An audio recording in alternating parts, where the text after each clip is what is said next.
Et salut les crypto lovers, c'est Will Tamer, nous sommes le 8 du 12 2021 et c'est l'heure du petit journal du crypto. Avant toute chose, je tenais à m'excuser, je pensais que j'allais pouvoir revenir plus tôt, mais encore une fois, je suis directeur d'un supermarché et le mois de décembre c'est un moment critique et surtout le début du mois de décembre et la fin du mois de novembre c'est un moment critique pour un supermarché. On prépare la Saint-Nicolas en Belgique et on prépare les fêtes.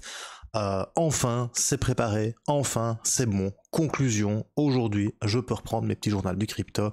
Donc voilà, c'est parti. Market cap global, 385 milliards de dollars. Le Bitcoin est à 50 650 dollars. Il perd 1% et 11,71% en 7 jours. J'ai raté la grosse chute, le flash crash, mais je vais bien évidemment analyser tout ça avec vous. On a un Ethereum qui est quand même en bonne santé à 4402 dollars. On a le Bitcoin Cash, le Binance Coin, pardon, qui est à 2,16 dollars de gain à 595,17%. Nous avons le Tether en quatrième position, le Solana qui est à 194,41 dollars et nous avons Cardano, la petite Ethereum de mon cœur qui est à 1,42 dollars. Ça c'est des soldes de chez Sold. On a le XRP de Jean-Pierre Riffard qui gagne 5,77% à 0,87. Il commence à retalonner Cardano. Attention Cardano, tu vas peut-être passer en 7ème position.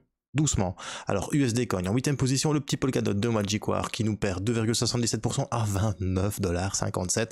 Et le Terra Luna qui vient de passer dans le top 10 du Coin Market Cap. Et ça c'est juste exceptionnel. Alors regardons un petit peu les top gagneurs du jour. Dans le top 100, nous avons le NIR Protocol, le WAX et le EOS qui revient en force. Il y a aussi Cadna qui fait pas mal, 8%, qui est en 71e position. Ça peut être quelque chose de très intéressant pour 2022, mais ça je vous en parlerai dans ma vidéo sur mon top crypto 2022. Alors si t'es nouveau sur la chaîne, bienvenue à toi, moi c'est Will Tamer. Logiquement, du lundi au vendredi, je fais un petit journal du crypto. Le samedi, je fais une analyse fondamentale et le dimanche, je fais un live sur la chaîne Twitch où je reçois des personnalités de la crypto-monnaie ou des projets où je fais une analyse de marché ou autre chose, mais je fais un live sur la chaîne Twitch. Voilà, je suis de retour et c'est parti, générique.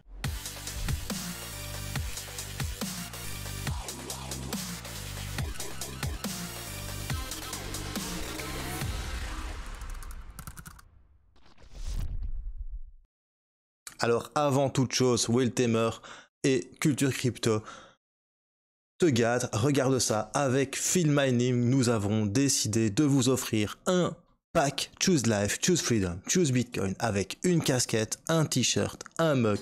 Pour ça, qu'est-ce que tu dois faire? Tu dois suivre Phil Mining, Will Tamer, tu likes, tu retweets et tu réponds à la question quel animal représente notre pack Opportunity sur Phil Mining. Donc voilà, il y aura un tirage au sort et j'offrirai ça. Pourquoi? Parce que c'est Noël, bien évidemment, et aussi surtout parce que Phil Mining, c'est vraiment des personnes avec qui je m'entends énormément bien. D'ailleurs, au mois de janvier, ils seront sur un live et on parlera de toute leur histoire et de tous leurs produits qu'ils vous proposent en staking, en mining, etc., etc. Ça se passe sur Twitter, Will Tamer, je l'ai mis aussi sur Culture Crypto. N'hésitez pas à aller retweeter, liker, répondre à la question et tu peux gagner le pack complet Choose Life, Choose Freedom, Choose Bitcoin, un mug, un t-shirt, une casquette. C'est pas la fête ça, qu'est-ce qu'on dit? Merci Will Tamer. Après ça, première news du jour, on va parler d'une petite vidéo qu'a sorti mon ami Monsieur TK. D'ailleurs, big up à toi bro, j'ai vu que tu avais passé les 50 000 abonnés, félicitations, le travail, ça paye bro. Alors, il nous a fait 2 vidéos dernièrement, une sur Ethereum 2.0, est-ce que ça va être la fin du minage de crypto-monnaie? Et il nous a fait une autre vidéo hier sur ces cryptos pour 2022. Je t'invite à aller les voir sur culturecrypto.fr. Alors c'est parti pour les autres petites news. On va commencer avec Cardano qui voit une croissance de plus de 7% dans les adresses uniques avec plus d'1 million d'adresses qui stackent actuellement du Cardano. Et ça, c'est juste au top. En plus, tu vois vraiment qu'on a eu un petit pump ici de staking d'un coup, 7%, badaboum. Cardano continue à gagner du terrain. Pourquoi? Parce qu'il y a de plus en plus de nouvelles fonctionnalités, de capacités qui sont en train d'arriver sur la blockchain. En plus, l'algorithme Ouroboros, il est utilisé dans la configuration décentralisée de Cardano pour obtenir un consensus de proof of stake, pardon, et tout se passe autour de ce consensus proof of stake. C'est la première blockchain consensus proof of stake et franchement, c'est du Lourd, c'est bien, Wiltemer, Ilum, Cardano. En plus de ça, regarde ça. Cardano présente le testnet du convertisseur ERC20 vers la blockchain Cardano. Ça veut dire que n'importe qui, même sans savoir coder, c'est ça qui est important. Tu vas simplement rentrer un URL ici au-dessus dans ton adresse, dans ta barre de recherche de ton browser, et tu vas pouvoir transférer un actif numérique de la chaîne Ethereum vers la blockchain Cardano de manière native. Et ça, c'est juste impressionnant. Ils utilisent l'intelligence artificielle de Singularity Net grâce aux jetons AGX. Ils construisent et ils collaborent actuellement sur plusieurs ponts pour connecter Cardano à d'autres blockchains. Et ce premier convertisseur est une artère vitale pour le système. Plus ces connexions se développent, plus l'effet de réseau est important pour augmenter le flux de liquidité au sein de l'écosystème Cardano. Et c'est clair que c'est super important. Et comme je viens de te dire, les utilisateurs n'ont pas besoin d'expertise technique ou d'expérience en codage pour utiliser les convertisseurs. Ils accèdent simplement à l'outil via un URL, puis procèdent en créant un nouveau compte ou en configurant un compte MetaMask existant. Et ça, c'est juste magnifique. En plus, quand tu vois les frais, maximum fee 0,000000001 Ethereum. Et là, tu te fais, à mon avis, il y a un potentiel de dingue pour ça. Après ça, on va encore parler de Cardano. On apprend, donc non, ça j'en ai déjà parlé. Eh bien, j'ai testé le DEX, le premier DEX à la PancakeSwap sur Cardano. Ça s'appelle SundaySwap. Je vais te proposer une vidéo samedi sur SundaySwap. Alors SundaySwap, qu'est-ce que c'est? Eh bien, c'est un DEX décentralisé. Tu vas pouvoir participer à l'ISO. Donc l'ISO, c'est une Initial Staking Offering. C'est leur système de financement qui se passe sur Cardano, qui est tout à fait autre que sur les autres projets. Tu stacks tes Cardano et tu reçois en échange des SundaySwap. Je l'ai fait pour MinSwap et je vous montrerai ça samedi lors de la vidéo. Mais tout ce qui vous importe, vous, c'est est-ce que ça fonctionne? Eh bien voilà, regarde un petit peu, badaboum, tu es sur SundaySwap. Tu peux l'avoir en nuit, moi j'aime bien les choses en nuit, ou tu peux l'avoir en jour.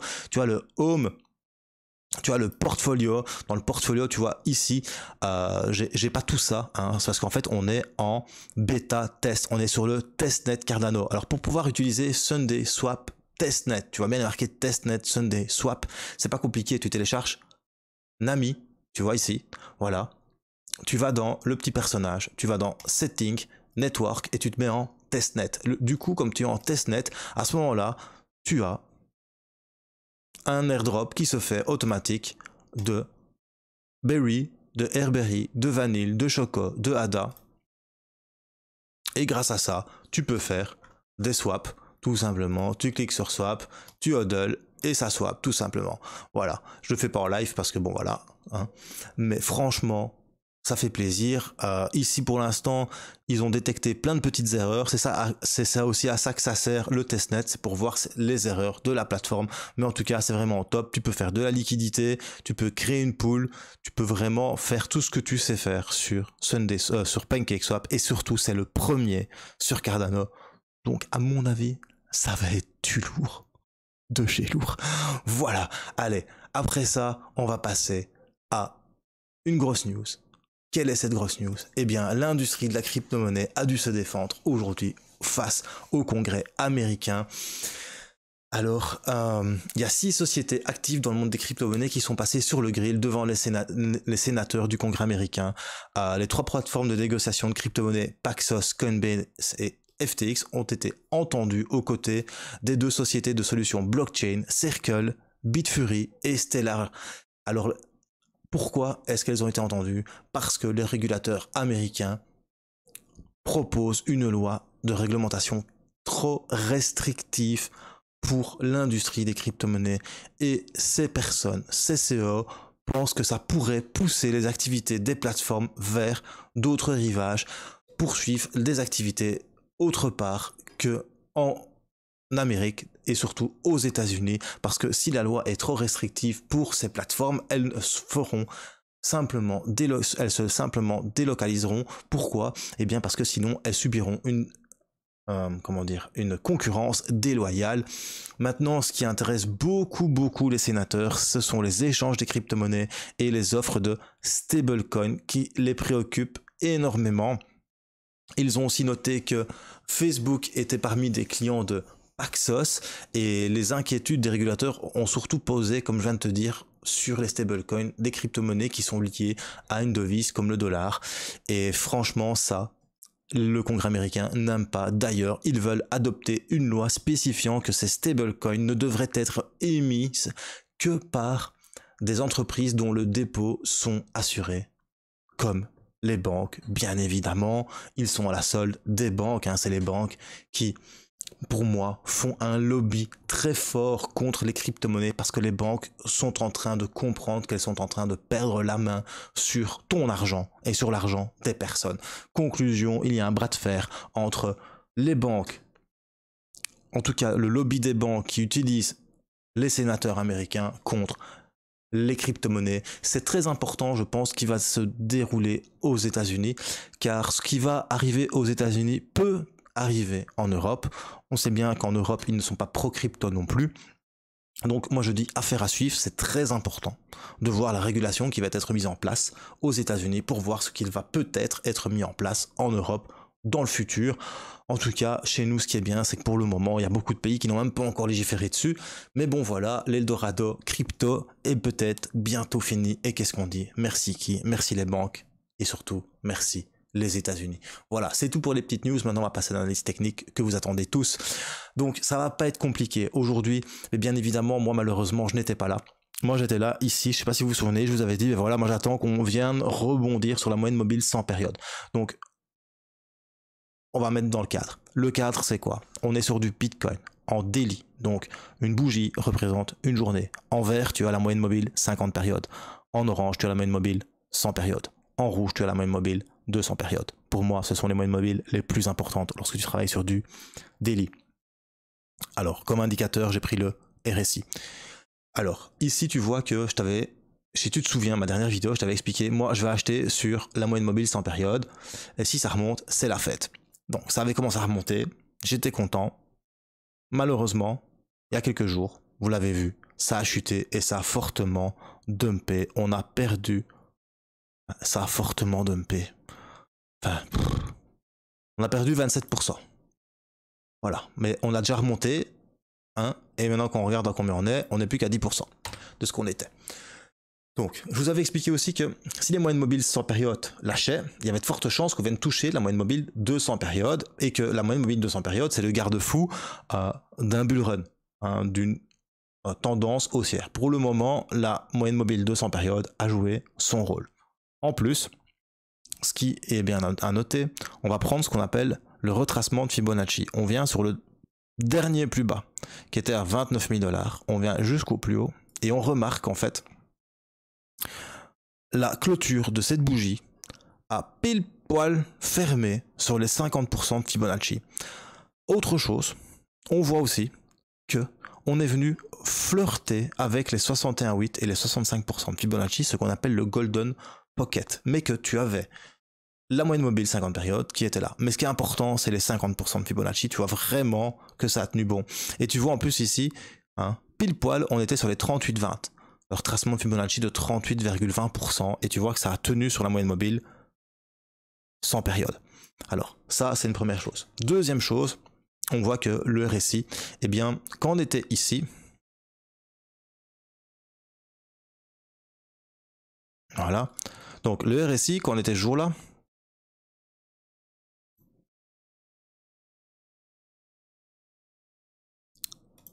attends, on va essayer de faire. J'aimerais bien.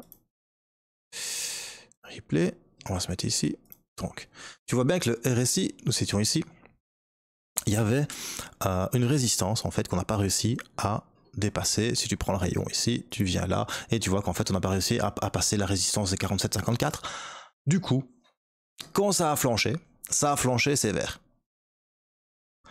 Ça a lâché et ça a lâché sévère. Mais ce qui est bien, c'est qu'on voit que le RSI n'est même pas rentré en zone de survente. Tu vois ? Ici, on n'est pas rentré en zone de survente et on est déjà reparti ici pour le moment à la hausse. Alors, qu'est-ce que ceci? Ça a été une chasse au stop. C'est-à-dire que tous ceux qui avaient mis des stop loss ici, tu vois, sur le précédent plus haut, ceux qui avaient mis des stop loss là, et qui avaient mis des stops aussi ici, eh bien eux sont fait liquider. Et tous ceux qui ont mis des stops en dessous, parce qu'il y avait cette zone-ci, eh bien ça a été jusque là. Et tous ceux qui avaient mis des stop loss ici, eh bien leurs stops sont passés et puis c'est remonté. Donc il y a eu une chasse au stop. Qu'est-ce qu'une chasse au stop? C'est des whales, c'est des personnes qui possèdent énormément de bitcoin, qui ont mis des ordres de vente sur beaucoup de bitcoin.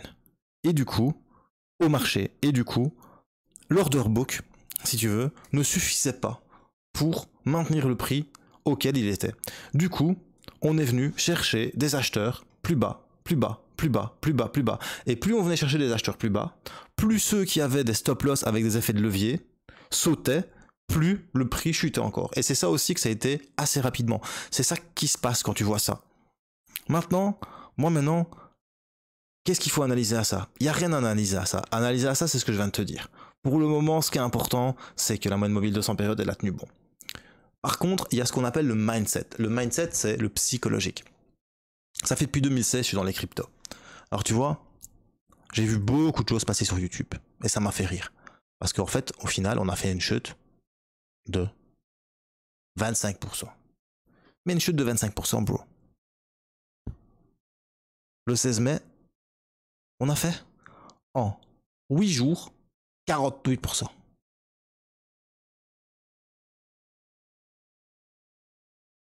Au mois de mars 2020, en 6 jours, on a fait 49%. 28 octobre jusqu'au 25 novembre, en 8 jours, on a fait 33%. Ici, en 6 jours, on a perdu 21%. Ici, en 8 jours, on a perdu 29%. Ici, je m'en souviens comme si c'était hier, là, tout le monde disait « Ouais, on va repasser au-dessus de la 50, de la 100, on va venir chercher. » Et en fait, on était à 6500, tout le monde pensait que c'était le bottom, et on est venu chercher 3200. Ça, c'était en 2018, je m'en souviens comme si c'était hier. Eh bien, on a perdu 49% en un mois. Ici, on a perdu 29% en 16 jours. Ici, on a perdu 26% en 7 jours. Ici, on a perdu 33% en 4 jours. Ici, on a perdu 37% en 6 jours. Et des trucs comme ça, hein, je peux t'en montrer, et je peux t'en montrer, et je peux t'en montrer. Ici, en 2017, encore. Et pourtant, c'est 2017 au mois de janvier, 30% en 2 jours. Et après, on va te faire un méga bull run. Tu vois? Donc, je vais te donner un petit peu le mindset à aborder. Quand tu vois que ça chute comme ça, ne stresse pas, mec. T'es dans les crypto-monnaies. C'est normal. Parce qu'il y a surtout un truc à regarder. Tu regardes le monthly, tout simplement. Voilà. Et tu vois quoi en monthly? Bah, le Bitcoin, il fait que monter. Même s'il a chuté un peu, le Bitcoin, il fait que monter. Point. Il n'y a même pas allé plus loin. Voilà. On a perdu 25% en une journée. Oh, c'est triste. N'empêche, depuis qu'il existe, 80, allez, depuis que le cours est là, hop, hein, il est à 0, il est à 50 000 $. Et il ne fait que monter. Qu'est-ce que tu veux que je te montre d'autre que ça? Il ne fait que monter. Il faut remettre les choses en perspective. Deuxième chose, Will Tamer, qu'est-ce qu'il dit toujours? Will Tamer, il dit toujours, on achète quand c'est bas pour revendre quand c'est haut. Moi, ça a chuté. J'ai eu bon. Parce que j'ai racheté. J'ai toujours un petit peu d'USDT. Généralement, j'ai 10% de mon portfolio en USDT. Et j'ai racheté du Bitcoin. Et franchement, ça fait méga plaisir. Mais j'ai racheté du Bitcoin là. Quand on est arrivé sur la moyenne mobile 50 périodes en weekly. Tu vois, en weekly. Et on voit vraiment qu'elle tient bon pour l'instant. La moyenne mobile 50 périodes en weekly. Tant qu'elle tient bon, il n'y a pas de souci. Et si elle vient à casser en weekly, bah, il y a des chances qu'on vienne chercher les 29 000 $. Il y en a qui vont me faire, t'es fou. Il y a des chances. Ça veut pas dire que ça va arriver. Il y a des chances parce que c'est comme ça que ça se passe. C'est ce qui s'est passé quand je vous ai dit, si on casse la 100, on va venir chercher la 200 en daily. Bah, excuse-moi, on a cassé la 100, on est venu chercher la 200 en daily. Conclusion, c'est comme ça que ça se passe. Et tous les traders utilisent les mêmes indicateurs et les indicateurs, ce sont les plus basiques. Et si tu utilises ces plus basiques d'indicateurs, si tu utilises le chartisme, si tu utilises les moyennes mobiles et quelques indicateurs, mais pas trop, il faut pas exagérer, tu vas aller dans le sens du courant, dans le sens des traders, dans le sens des market makers, de ceux qui ont le pognon. Pas toi, hein, c'est pas toi qui fais la pluie et le beau temps.